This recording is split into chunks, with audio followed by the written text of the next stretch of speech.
necesiten tus palabras. Hola, ¿qué tal, queridos amigos? Un cordial saludo con estos amigos que hoy nos acompañan. El padre. El hermano Mario Rafael Toro Puerta. Sergio David Santibáñez Casanova, saludándolos nuevamente. Padre Víctor Ordóñez, y en este programa de formación cristiana que tenemos aquí en nuestra diócesis, hoy hablando, reflexionando sobre la experiencia de la comunidad. Hoy con la presencia del padre Mario, la comunidad, la experiencia de comunidad, la vida religiosa. Pero quisiéramos primero conocerlo, padre. Cuéntenos un poquito quién es usted, qué hace, a qué comunidad, ese hábito tan simpático que tiene. El hábito franciscano, que es muy reconocido a nivel mundial y que atrae. Cuando uno se coloca el hábito, a uno le va muy bien porque lo llevan gratis en los buses, la gente que pasa le ofrece a uno tinto, venga, tómese una gaseosita, pero ya casi no lo usamos en la calle porque también hay personas a quienes el hábito les frena cualquier diálogo y entonces se impiden muchos acercamientos y se frenan las personas y se cohíben, ¿no?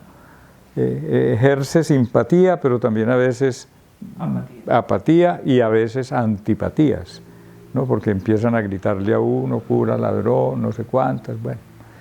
Pero de todas maneras, bueno, el hábito franciscano, y es verdad, el hábito no hace al monje, pero sí le ayuda al monje a tener más visibilidad en la comunidad y a mantener también, en cierto modo, la cercanía que se necesita con los que vale la pena estar cercanos, que son los creyentes, los que aprecian a la iglesia, los que están en sintonía con el Evangelio y entienden bien de qué se trata cuando alguna persona aparece como religioso o religiosa, ¿no? Las monjitas, por ejemplo, ellas sí son más frescas, esas sí no se quitan el hábito nunca. Es una de las ventajas que ellas tienen, por ser mujeres las respetan más, me imagino yo. Y de todas maneras, bueno, soy franciscano, los franciscanos existimos prácticamente en casi todos los países del mundo.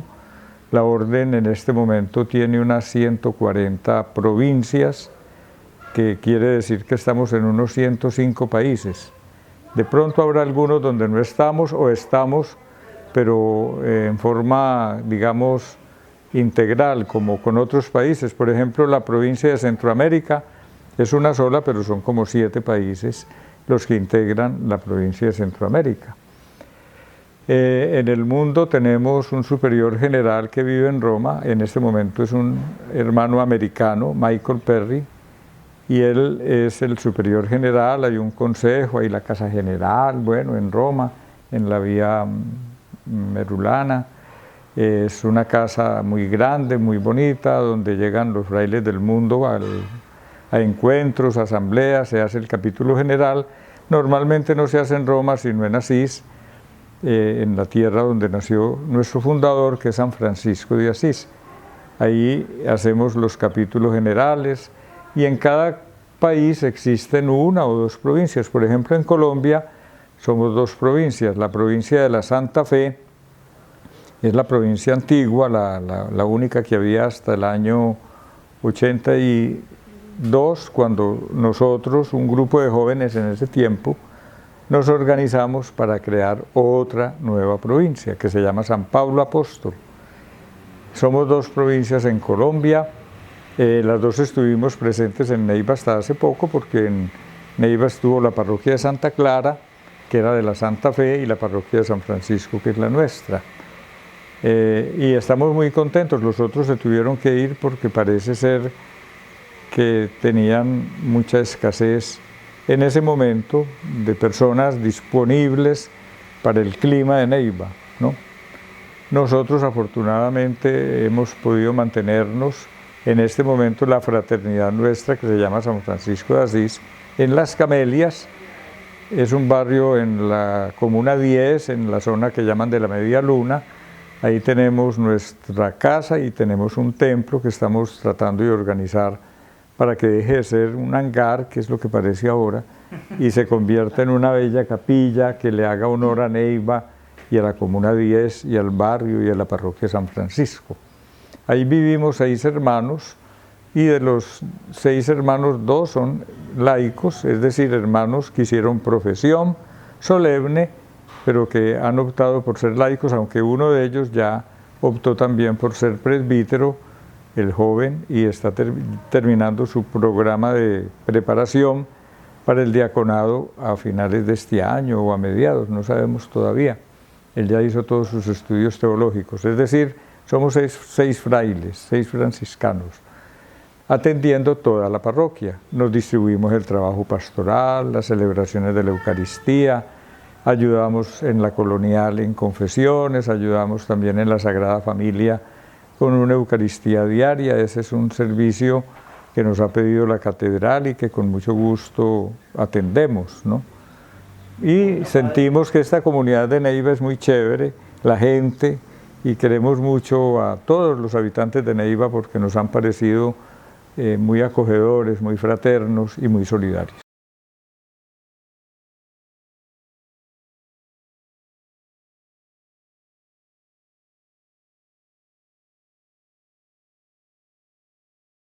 Pues yo hice mi profesión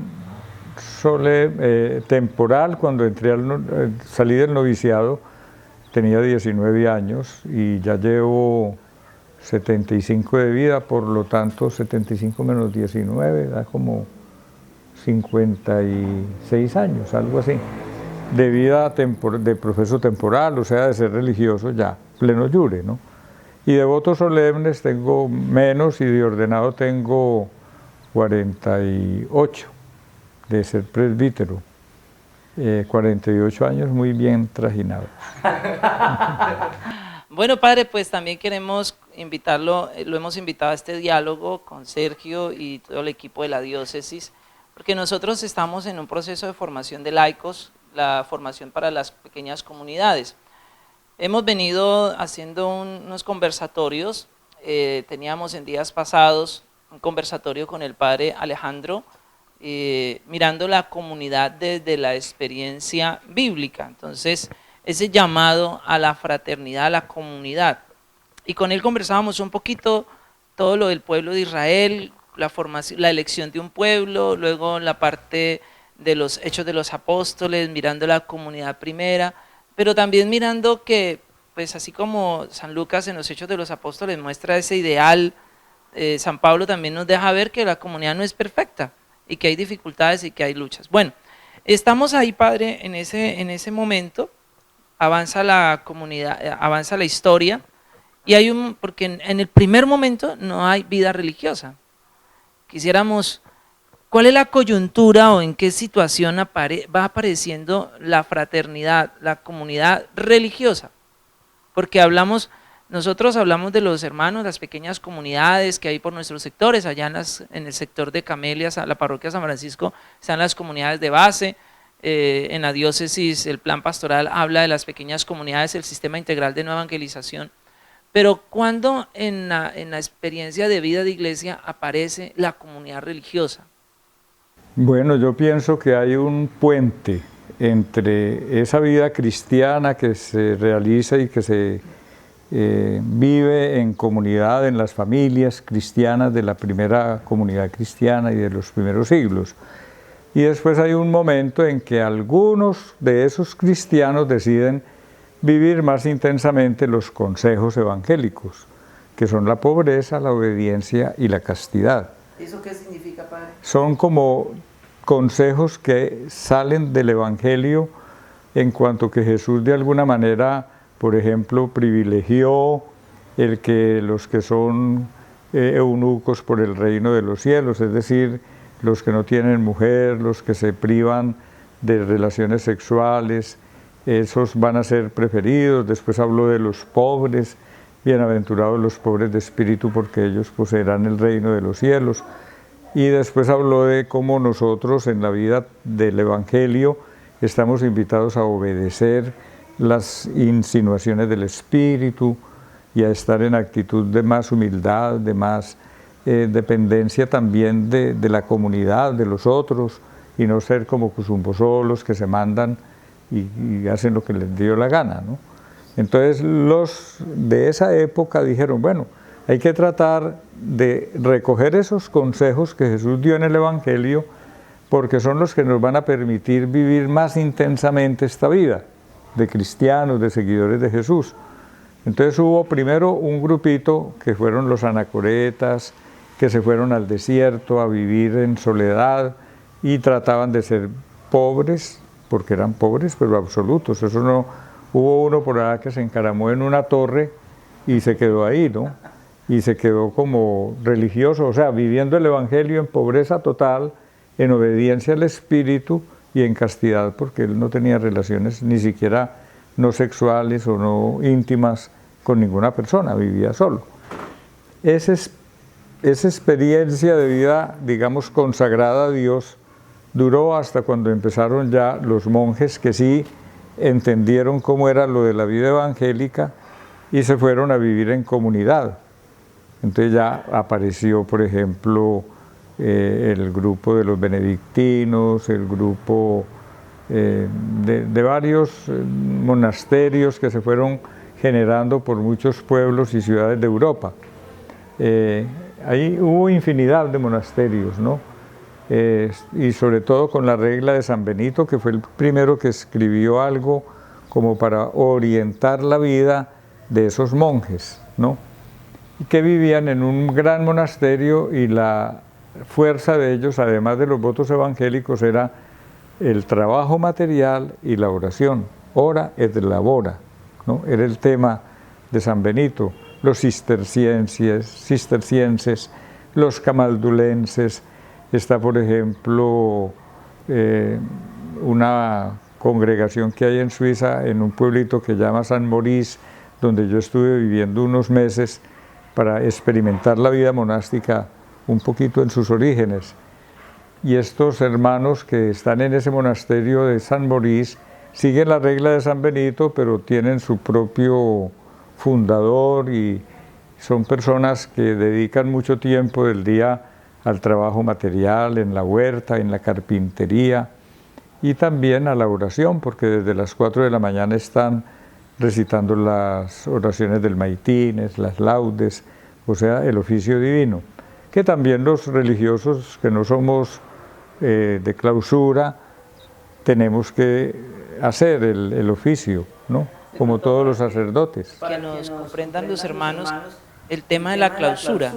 Y, o sea, ¿qué significa, padre, la clausura? Bueno, la clausura es, como lo dice la palabra, el encierro, lo que tenemos ahora con el COVID, que nos mandaron a clausura, ¿no? Eso le queda más fácil para entender ahora a la gente qué es clausura. Clausura es no salir a la calle, es estarse encerrados en cuarentena, pero ahí es toda la vida. Ellos hacen un voto de clausura, quiere decir de vivir en el claustro, encerrados, dedicados a la oración y al trabajo y al estudio también, porque estudian mucho. Tanto que fueron los monjes de la Edad Media los que comenzaron a, por ejemplo, transcribir la Biblia en los pergaminos a mano, y fueron los que empezaron la imprenta de alguna manera para multiplicar los libros que se tenían para rezar el oficio. Antiguamente los libros de rezar el oficio eran unos mamotretos grandes en pergamino que se colocaban en el coro con las letras y cada monje tenía que leer lo que estaba en ese libro. Era un solo libro para todos, ¿no? Los monjes empezaron a producir libros pequeñitos para que cada uno tuviera su breviario. En ese libro uno entonces podía ya hacer las oraciones sin necesidad del libro grande. Si ustedes visitan conventos viejos de los frailes, por ejemplo San Francisco de Bogotá, se van a encontrar que en el coro, que era un lugar reservado para el rezo del oficio, en la mitad hay un gran atril, y en ese gran atril un libro enorme que todavía se conserva, donde están las oraciones del maitines, de laudes, de tercia, sexta, nona, vísperas y completas, que son las horas que están indicadas como para que nosotros dediquemos en el día un tiempo para la oración, ¿no? Ahora, Eso es clausura, los que están encerrados. Pero llegó San Francisco, también llegó Santo Domingo de Guzmán en el siglo XIII y tuvieron ellos dos la intuición de una vida religiosa, pero no en clausura. Eso fue nuevo. Y nuestro convento, digamos así, nuestro claustro, decía San Francisco, es el mundo, o sea, la calle, estar con la gente, ir a las veredas, meternos en las casas de los demás para anunciar el Evangelio, para llevar alegría. San Francisco era un juglar y él se iba también con su tiple, cantando por las calles y llevándole a la gente el mensaje del Evangelio de una manera, digamos, muy plástica, muy concreta, para que tuvieran como el ánimo de seguir a Jesucristo, ya no con una forma tal vez de pronto muy estereotipada que podían tener los monjes, sino más cercana al pueblo. De hecho, la experiencia de San Francisco, que es cuando el Señor le habla en San Damián. Francisco repara mi iglesia. Francisco creía que se refería a la ermita de San Damián, y cuando el Señor le hace la aclaración, no, es que no te hablo de la ermita, te hablo de la conglomeración de los cristianos, o sea, de la iglesia como un cuerpo vivo. Entonces, creo que eso nos sirve para ilustrar que Francisco de verdad comprendió que la vida comunitaria, la vida eclesiástica, la vida de la iglesia es una vida de unión, de comunión, ¿cierto? De fraternidad. Y esa fue su primera experiencia, comenzó por ahí, por el lado del Cristo de San Damián, que es una imagen muy linda porque es un Jesús clavado en la cruz, pero vivo, es decir, que invita a tener esperanza, a confiar en el Padre y a no pensar que todo se acabó, porque a veces la imagen de Jesús en la cruz es demasiado dura, ¿no? Puede generar pánico. Yo estaba muy pequeño, fuimos a la casa de una familiar, se había muerto un pariente, y en la casa tenían ellas la imagen de una cabeza de Jesús sangrando que lo llamaban el Cristo de limpias. Yo no sé por qué, lo trajeron de España o de no sé dónde. Era una imagen muy aterradora, y cuando yo vi eso, le grité a mi mamá, ¡ay mamá, el diablo, el diablo! Y la tía que estaba con nosotros en la casa esperándonos, apenas vio que yo dije eso, le dijo a mi mamá, pero por favor, ¿cómo ese muchachito dice que es el diablo? Ese es Jesús, edúquelo, fórmenlo en la fe, ¿no? Le metieron un regaño a mi mamá por culpa mía. Pero bueno, el asunto va a que ese Cristo de San Damián, con esa imagen y ese rostro lleno de ánimo, de vida, es un Cristo que invita a vivir en una tónica de esperanza, de sueños, de ilusiones, ¿no? A no ser tampoco muy dramáticos en nuestra vida cotidiana. San Francisco iba a esa capillita porque era una capillita en las afueras de Asís y estaba muy abandonada. El padre que la administraba era un sacerdote muy pobre y no tenía cómo arreglarla. Entonces San Francisco, pues o Francisco, porque todavía no era santo, comenzó a hacerle arreglos en orden a mejorarla. Y el padre, cuando vio que Francisco con otros amiguitos iba a poner ladrillos y a organizar, se fue a mirar y les dijo, muchachos, no, ustedes son hijos de gente muy importante del pueblo, y si los papás de ustedes los ven aquí trabajando, se van a enojar conmigo, porque entonces me están haciendo ese trabajo a mí. Y Francisco le dijo, no, padre Fresco, que nosotros no le decimos nada a los papás. Y al otro día Francisco se le apareció con una bolsita llena de plata. Vea, aquí tiene para que usted, esto lo saqué del negocio de mi papá. Y el padre le dijo, no, deje eso ahí, mijo, deje eso ahí en ese hueco, en un hueco de la capillita, y ahí tuvieron que dejar la bolsita con la plata. El padre no la quiso recibir y Francisco tampoco se la quiso llevar. ¿Quién sabe quién? Algún malandro se la llevó. El hecho, y ese Cristo le dijo a Francisco, Francisco, ve y repara mi iglesia que amenaza ruina. Cuando Francisco sintió esas palabras, dijo, bueno, vamos a arreglar esta capillita bien chévere. Después entendió cuando fue a mirar con el Papa Honorio III que le aprobaran el grupo de religiosos que estaba tratando de fundar, y el Papa vio a la Basílica de San Juan de Letrán, que era la sede del Papa, que se caía y que había un hombrecito ahí, y humilde y pobre y sin apariencia de nada, que sostenía la basílica. El Papa Honorio le dijo al cardenal Ugolino, que fue el que los entró allá porque era amigo del obispo de Asís, díganle a ese muchacho que está esperando afuera con otros que me esperen, y les contó, miren, yo anoche soñé que ustedes sostenían la iglesia. Yo creo que ese movimiento que ustedes quieren de pobreza, obediencia, castidad, de una vida alegre, descomplicada, es el que se necesita hoy para reforzar la vida cristiana en este siglo XIII que está tan complicado. Volviendo a esta experiencia de las pequeñas comunidades, esta fraternidad religiosa que tienen vínculos, nosotros tenemos la experiencia en los sectores, en los barrios de los hermanos que se reúnen una vez por semana, pero en la vida religiosa la fraternidad va más allá de encontrarse, de compartir las alegrías, las tristezas, de formarse.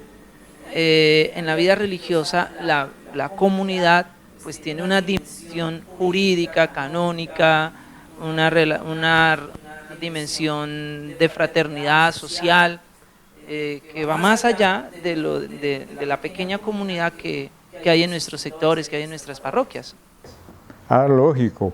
Ya cuando uno entra en la vida comunitaria, a nosotros, a los dominicos, a los jesuitas, a los salesianos, a los claretianos, a todos los que somos comunidades religiosas, el camino se nos presenta como posibilidad de vivir juntos. Entonces uno aprende a vivir con otros que no son de la misma condición social o que no son de la misma cultura, porque entre nosotros hay del Huila, pero también hay paisas, y hay costeños, y hay pastusos, ¿no? Hay de todas las etnias, digamos así, también puede haber indígenas. Entre nosotros en este momento hay afros, hay indígenas, hay guambianos, hay paeses. Entonces nosotros, en este lugar donde vivimos, estamos invitados a vivir como hermanos.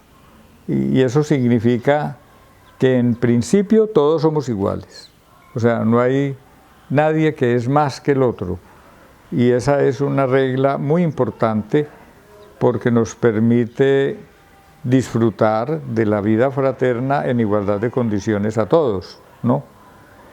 Por ejemplo, entre nosotros el hermano Luis Emilio, él es laico, él no es sacerdote, pero él participa en las actividades pastorales, en las reuniones que hacemos de planeación. Él tiene algunas responsabilidades, justamente es el responsable de animar y acompañar a los animadores de las comunidades de base en toda la parroquia. Cada uno de nosotros cumple funciones en la casa que son definidas por todos en capítulo fraterno, se llama capítulo fraterno, la reunión que hacemos los lunes para definir nuestras actividades, quién hace el aseo, quién prepara la comida, quién dirige la oración, quién está atento, por ejemplo, en una semana para hacer la lista de los distintos oficios, las eucaristías que se celebran en el templo, coordinar pues todas las actividades pastorales. Hay un animador, en este caso es Juan Diego, el hermano Juan Diego, que es como lo llamábamos antes el guardián. Yo personalmente cuando estuve en un capítulo general de la orden pedí que quitaran ese nombre de guardián, porque a mucha gente le suena como a cárcel, el guardián de la cárcel, o a perro, el perro guardián.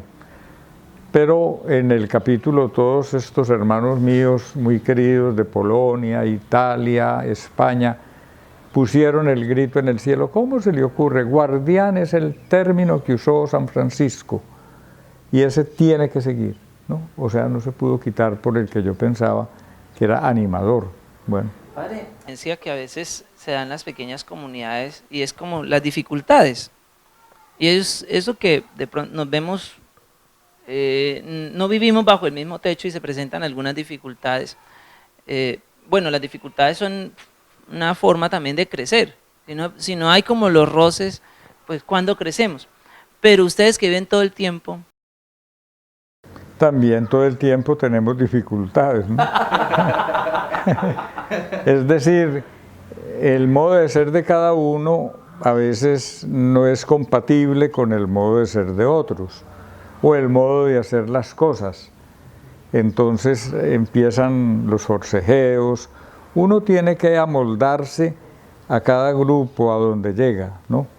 Ese es un proceso que requiere tiempo, el amoldamiento, digamos así, acomodamiento. Yo cuando llegué a Neiva, comenzando porque yo nunca en mi vida había soñado ni había pensado que me iban a mandar para Neiva, ¿no? Y cuando me dice el provincial, va para Neiva, bueno. Pero en Neiva encuentro yo que hay hermanos que llevan mucho tiempo y que son ya instituciones dentro de la fraternidad. Entonces lo primero que yo pensé, tengo que asumir que Jorge Luis Villegas y Emilio Bedoya, que llevan 16 y 17 años en Neiva, son en cierto modo los que mandan la parada. Entonces hay que mirar a ver para dónde agarran ellos, para uno agarrar por ahí, ¿no? Y la idea es que uno, pues sí, en todo lugar a donde llega se va a encontrar hermanos diferentes y va a tener que hacer ese ejercicio de acomodamiento, de empatía con el otro, de reconocer los valores que hay en el otro más que los defectos y comenzar por esos valores a encontrarse positivamente con el hermano. Y eso le ayuda a uno también en los momentos en que hay encontrones, digamos así, pero los encontrones a veces son por bobadas, ¿no? Que este limpia la mesa y todo y deja el trapo así, arrugado. A mí eso me horroriza. Entonces yo alego con el otro, ¿cómo dejó ese trapo ahí tirado de cualquier manera? Se pudre y eso huele feo. Bueno, entonces las peleas son bobadas, ¿no? A veces puede haber también por criterios. Por ejemplo, hoy estábamos discutiendo por la mañana, yo el domingo tomé, porque el Espíritu le inspira a uno, la decisión de que los jueves hubiera adoración al Santísimo en vez de Eucaristía, ¿no? Pero no lo consulté con el vicario nombrado por el señor obispo, que es Jorge Luis Villegas. Y Jorge Luis Villegas es un enamorado de la Eucaristía 100% y es muy ameno, ¿no? Pero yo dije, no, hay que enseñar a la gente a querer al Santísimo, a respetarlo y a sentirlo como el amigo que está ahí, Jesús, que me escucha. Entonces vamos a hacer el ejercicio los jueves de adoración al Santísimo, pero que sea como una charla, como un diálogo con Jesús, ¿no? Donde la gente le pueda hablar con toda tranquilidad. Entonces, para no alargar el chico, no hagamos Eucaristía y una hora de adoración, porque la gente no nos va a venir. Pero en vez de la Eucaristía, hagamos adoración. Domingo a las 9 de la mañana, oficialmente. Hoy quedamos como es Corpus Christi, el cuerpo de Cristo, y vamos a rendirle homenaje a la Eucaristía. De hoy en adelante, los jueves, adoración al Santísimo. Y arreglamos el altar bien bonito, ponemos la custodia y venimos no a la Santa Misa, sino a adorar al Santísimo para que aprendamos, ¿no? Era una cosa como con carácter pedagógico. Hoy, por la mañana, en la oración, bueno, esta tarde, Jorgito, si yo llego un poquito tarde, usted puede comenzar la adoración al Santísimo. ¿Cómo así? En vez de la misa, ¿cómo así? Hoy, Cristo, sumo y eterno sacerdote, ¿nos vamos a quedar sin la Eucaristía? No. Más bien comienzo en vez del rosario a las 6:30 la adoración al Santísimo. Y le dije, no, bueno, por hoy que es sumo y eterno sacerdote, podemos hacer eso, pero quedó establecido que en esta parroquia como herramienta pedagógica se va a tener los jueves adoración al Santísimo. Y el Jorgito me miraba así, ya se iba poniendo rojo, ¿no? Entonces ya entró el otro también a terciar y que sí, que yo estoy de acuerdo con Jorgito, y yo quedé solo. Y dije, bueno, me da mucha pena, por hoy Eucaristía, pero de ahora en adelante adoración al Santísimo, medida pedagógica provisional. Y pues hubo un forcejeo, pero me impuse, poquitas veces me impongo porque toca, ¿no? Porque sí siento que a la gente le hace falta en ese barrio y en esa parroquia. No estoy hablando de todo Neiva, tener más claro qué significa que el sagrario esté ahí, ¿no? Porque llegan y entran a la iglesia, es como si entraran a un centro comercial, charlando, los muchachitos brincan, los perros ladran, los gatos aúllan y todo el mundo hace escándalo. Y el Santísimo está ahí y como que la gente no tiene conciencia. Entonces, por eso queremos formar de alguna manera a la comunidad para que entienda que el que está ahí en el sagrario es nada más y nada menos que Jesús, ¿no? Y que pueden hablar con Él. Entonces vamos a hacer ese programa. Y lógico, ya hoy sí hay adoración al Santísimo hasta las 7:30 y a las 7:30 Eucaristía, ¿no? Por ser hoy. Bueno. Padre, Entonces los problemas se resuelven hablando. Padre, el libro de los Hechos de los Apóstoles nos habla de 4 pilares fundamentales que debe tener la comunidad cristiana. Digamos que sería pues, la comunidad apostólica, que son la enseñanza de los apóstoles, la comunión fraterna, la fracción del pan y pues la comunicación cristiana de bienes. ¿Cómo en una comunidad religiosa se llevan al perfeccionamiento de estos 4 pilares? Pues mire, la enseñanza, nosotros tenemos todos los meses un día destinado a formación permanente. Entonces seguimos el proceso de formación. No se termina cuando uno hace los votos, seguimos en formación permanente. Y tratamos de asimilar la palabra en fraternidad para compartirla después con la gente.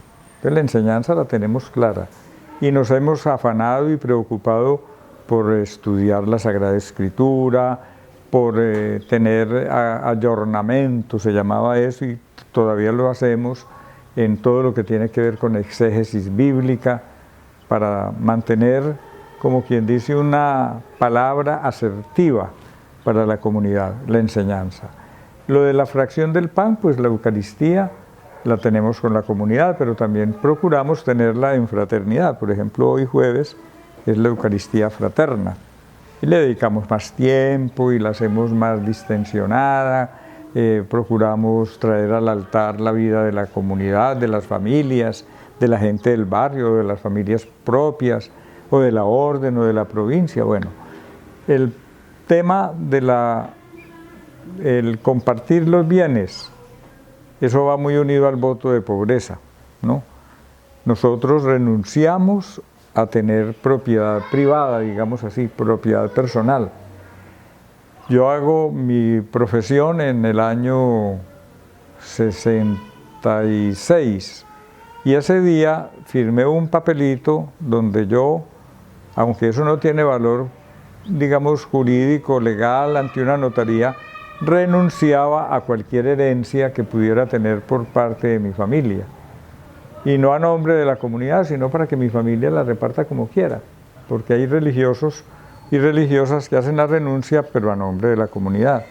Entonces, cuando muere la persona que les va a dejar la herencia, le queda a la comunidad. Nosotros decimos no, a nosotros nada, ni a la comunidad ni personalmente. Y cuando, por ejemplo, yo voy y doy una charla como esta y me dan 20.000 pesos por haber hecho ese conversatorio, entonces yo llego a la fraternidad y le entrego al ecónomo, que es Jorge, la platica. Y el día que yo necesite zapatos, pues voy donde Jorge y le digo, ve, tengo que ir a Rómulo a comprar zapatos, ¿no? Y ya. Y entonces la comunidad, la fraternidad provee.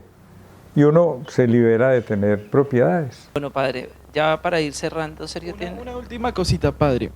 ¿Qué consejos le daría usted como miembro de una comunidad religiosa a estas personas que viven en comunidades de encuentros semanales? Que intensifiquen mucho en esos encuentros que hacen cada semana el conocimiento y profundización de la palabra, porque la palabra es la que va como dando luces para saber por dónde hay que agarrar. Y la palabra unida a un análisis permanente de la realidad de las familias que integran la comunidad, de la realidad del barrio donde existe la comunidad, de la realidad de la ciudad donde se desempeña esa comunidad y del país. Yo sí creo que palabra y realidad son dos elementos claves para que la comunidad permanezca muy unida, y como se dice, palabra y realidad, entonces ese pequeño grupo de personas, ¿qué incidencia va a tener en la realidad concreta del lugar donde vive? Que no sean comunidades autorreferenciales, que solamente piensan en ellos y no se miran sino su ombliguito y no ven lo de los demás. Entonces yo sí creo que comunidades cristianas hoy, si no están referidas a la palabra, al análisis de la realidad y a una incidencia desde el Evangelio en esa realidad, son como clubes de amigos, como el Club Leones o el Tijuanis o no sé cuántos hay más. Compartirnos su experiencia de fe es un estado de vida, el estado religioso, el estado sacerdotal y también el estado laical. Y eso era lo que yo quería compartir. Hay mucha gente y los muchachos del barrio, en estos días, los ñeros, me decían, oiga, ¿y usted por qué no se va de padre diocesano? Y no, porque yo quiero vivir el Evangelio. Ah, pero es que ellos también lo viven. Ah, bueno, ¿y para qué quieren ustedes que yo me vaya de diocesano? No, pues para que tenga una camionetica bien buena y nos lleve a pasear, ¿no? O sea, para ellos, en el contexto en donde estoy, la vida consagrada y con el voto de pobreza, eso no tiene mayor sentido, ¿no? Porque pues ellos quieren salir de esa situación y vivir otra vida mejor. Yo capto eso en todo lo que ellos me han dicho estos días. Bueno, y quiero simplemente decirles, miren, los diocesanos son también invitados a vivir como comunidad. Existe, y yo lo vivo aquí con los diocesanos, las fraternidades diocesanas, pero los encuentros vicariales, hay muchos encuentros de los sacerdotes de Neiva, y uno siente que aunque no vivan todos juntos en la misma casa, hay una unidad de criterios, hay una unidad también de sueños, de ideales, que se van como canalizando a través de los distintos centros de pastoral y se sacan adelante. Eso yo creo que es vida de comunidad también. Y el clero diocesano, pues sí, tiene una disciplina diferente. Lo que yo quería decir es que me parece muy interesante este curso, y este sería un curso que sería muy útil también en los seminarios diocesanos. Cuando yo estuve, tienen que hablar de cómo es el asunto con la vida diocesana, porque en muchas parroquias, en muchas diócesis, no en esta, uno siente que hay ciertos roces con los diocesanos. A mí me ha tocado sufrir golpes duros de parte de algún sacerdote que dice, no, yo franciscanos aquí no quiero, ¿no? En alguna diócesis de Colombia. Entonces, como que nos formemos para entendernos que somos distintos, pero no distantes.